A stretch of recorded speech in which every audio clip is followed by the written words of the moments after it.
guys, bumili ako ng gabi. May dumaan kasi kaninang nagtitinda yung batang aking suki. Ayan. So, yan guys yung aking gagawin. Hihimayin ko na tong ating gabi na to. Medyo matagal-tagal po itong himayin kasi nga po madami-dami siya. Paborito ko kasi itong gabi na to. Yan. So, magluluto ako ng tinoto sa amin. Sa Bicol, tinoktok. Yan. Alam ko, tinoktok ito sa kanila. O, mga bang tawag sa kanila nito. Pero sa amin kasi is tinoto.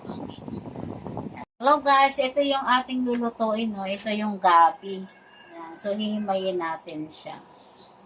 Yan. Ganito yung ginagawa ko kapag nagluluto ako ng tinoto. Yan. Or laing. Alam ko sa ibang lugar to sa Bicol is tinoktok yata to. Pero sa amin sa Quezon, yung tawag sa luto na to is tinoto. Yung parang ibabalot mo yung lahat ng laman doon sa dahon niya. Tapos igagata mo siya.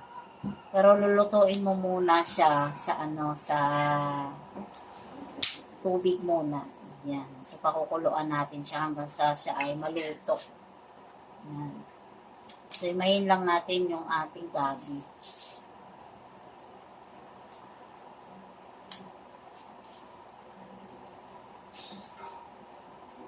So, yan guys. So, ganito lang yung ginagawa ko. Parang paano linisin yung gabi. Yung lahat ng tangkay niya, tatanggalan natin siya ng balat. Yan lang.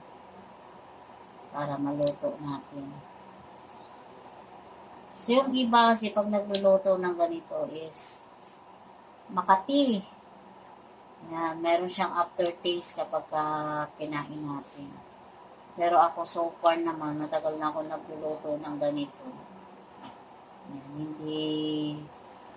hindi naman to na experience na kumati yung dati kasi nung una nagluto ako. Hindi ako marunong. Oh, Diyos ko, ang kati-kati talaga niya.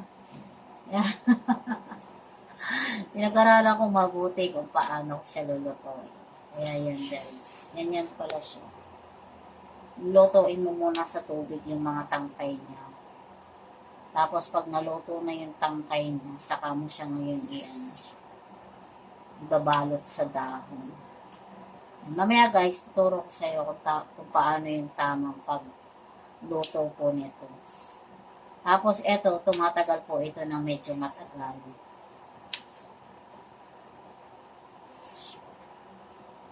Tumatagal siya ng mga ilang araw, kahit hindi siya ilagay sa ref. Pero ako kasi nilagay ko na lang sa ref kasi may gata. May gata at suka. Yan. So yung ganitong dahon, iniipon ko siya. Diyan ko ilabalot yung ating mga yung ating tinoto. Tinoto kasi ang tawag dito sa amin guys.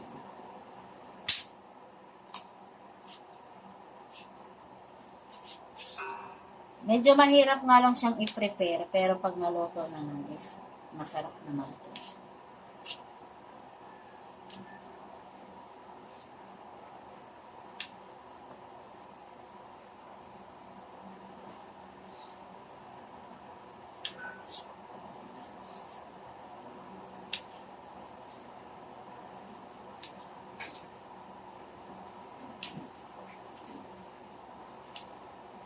Kanina pa ako naghimay nito. Hindi pa ako tapos. Anong oras ng alas 5 na. Mukhang hindi aabot ito sa hapon. Mukhang hindi aabot sa hapunan na. Medyo matagal-tagal kasi ito prepare.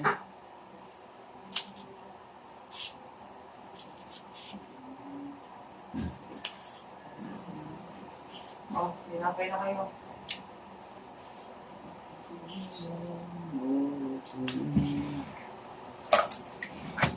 So guys, mamaya pa pakita ko kung paano luto. And guys, mag-umpisa po tayo magluto ng gabi. Yung sinasabi ko sa inyong tinutong gabi. So una is babalawan ko itong ating mga himay na katawan ng gabi. Hugasan lang natin siya guys.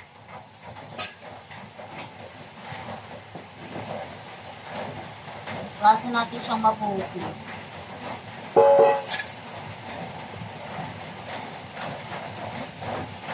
Kapag nahugasan siya natin guys, lalagay natin siya sa malaking kaldero.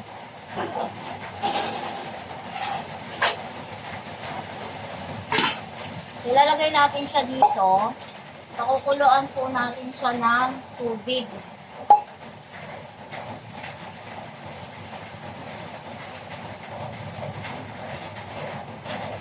Kapag nahugasan natin siya, lagay natin siya dito.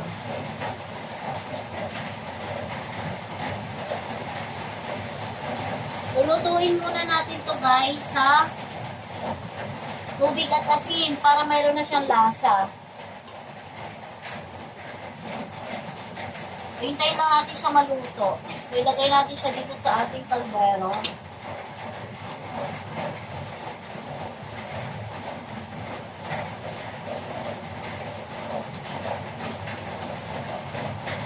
Madami siya guys, pero ito kasi pagka na ano siya naluto siya, konti lang yan.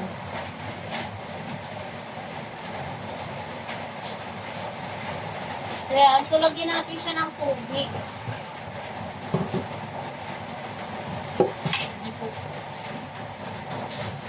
Mulas.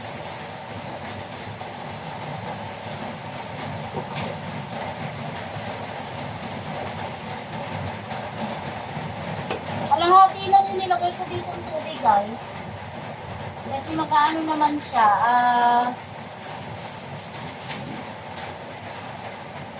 maluluto naman na siya. Nakulang siya. Kalahating kaldero.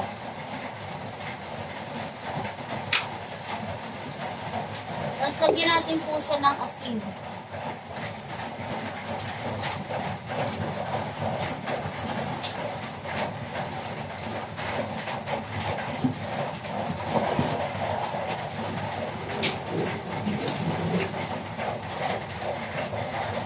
Yan guys, pag halimbawa kung naano na natin, nalagay na natin sa malaking kaldero, lulutuin lang natin siya sa asin. Yan. Sa asin, tapos sa tubig. So, hayaan lang natin siya kumulo.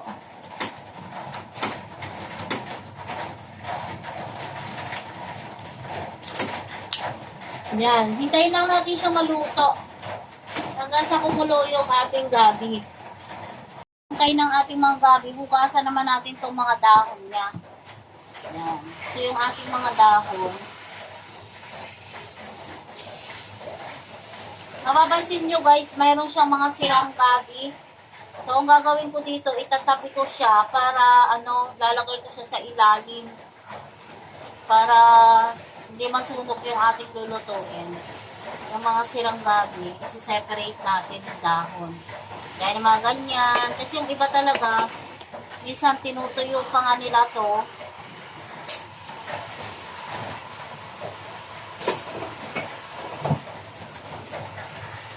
Yung iba tinutuyo pa nila yan.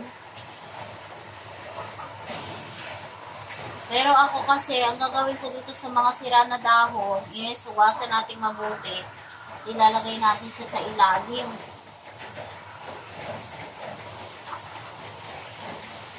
Separate lang natin yung mga magaganda at saka yung mga pangit.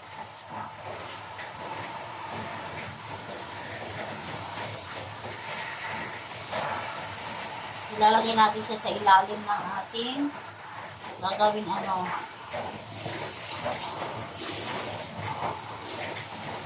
So, hugasan natin siyang mabuti para kasi may mga to eh. Nakaiwain mo na yan ang maliliit ha. Oo, yung sibuyas, bawang at saka para pag naluto na yung katawan niya, na natin. So, i-separate natin yung magaganda. Ha? Sibuyas at saka Ito.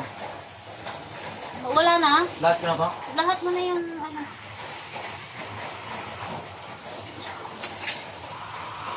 So, i-separate natin yung mga magagandang dahon.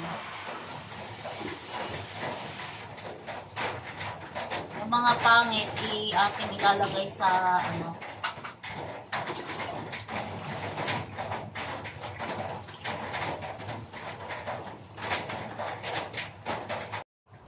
At yan guys, nakagawa na ako ng isa. Kung paano ko po siya ginawa, ito po siya guys.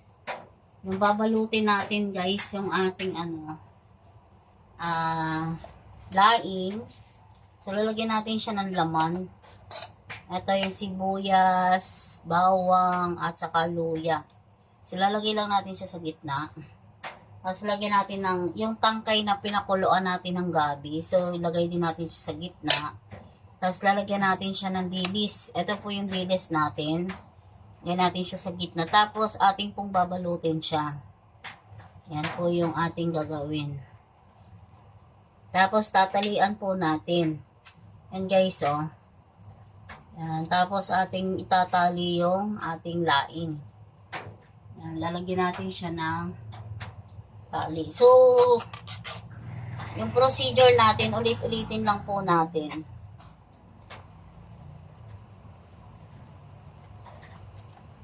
Hanggang sa maubos natin yung ating gabi.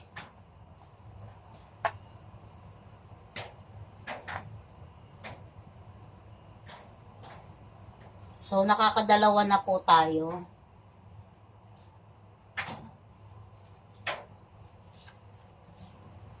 So, ulit-ulitin lang natin guys yung ating procedure.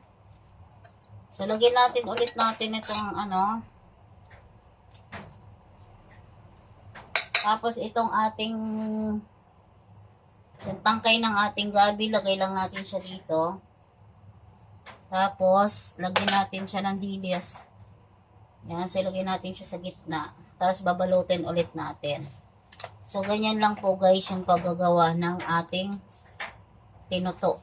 Yan, yung ating gabi. So madali lang naman siya, kaya lang medyo matagal ang proseso.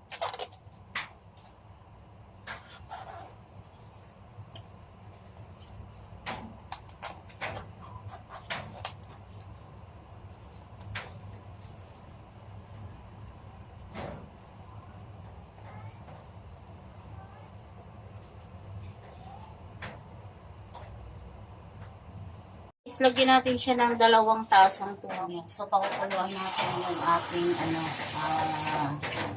laing. Gawin ko na palang 3. So, pakukuluan lang natin siya.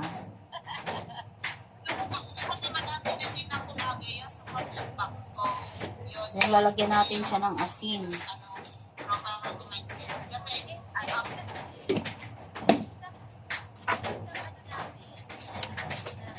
Saka paminta. Lagyan na natin siya ng pampalasa.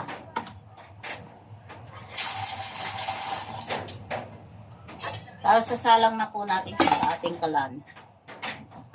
Natin siya na kumulo yung ating gabi. So ito na po siya sa kalan. So yun po yung itsura niya. Yan, hintayin lang natin siyang kumulo po dahil sa maluto. And then mamaya natin lalagay yung ating mga gata.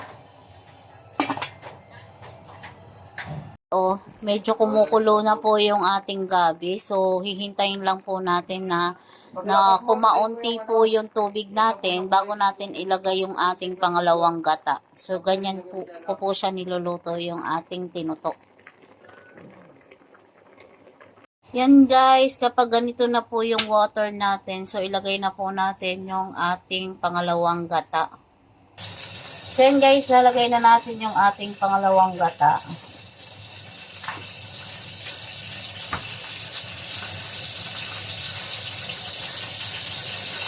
Kung may tubig yan, kunin mo lang ito. Guys, nilagay ko na po yung ating pangalawang gata. Kaya lang po natin siyang kumulo at maluto pa ng husto yung ating gabi. So yun guys, lalagyan ko po ulit siya ng sibuyas, bawang at luya para mas mayroon siyang lasa. Bukod sa nilagay natin dun sa loob kanina, so lalagyan po ulit natin din siya ng sibuyas at bawang dito sa labas para mas malasa po siya. Pero hindi ko na siya hiwain ng maliliit. Ganito na lang.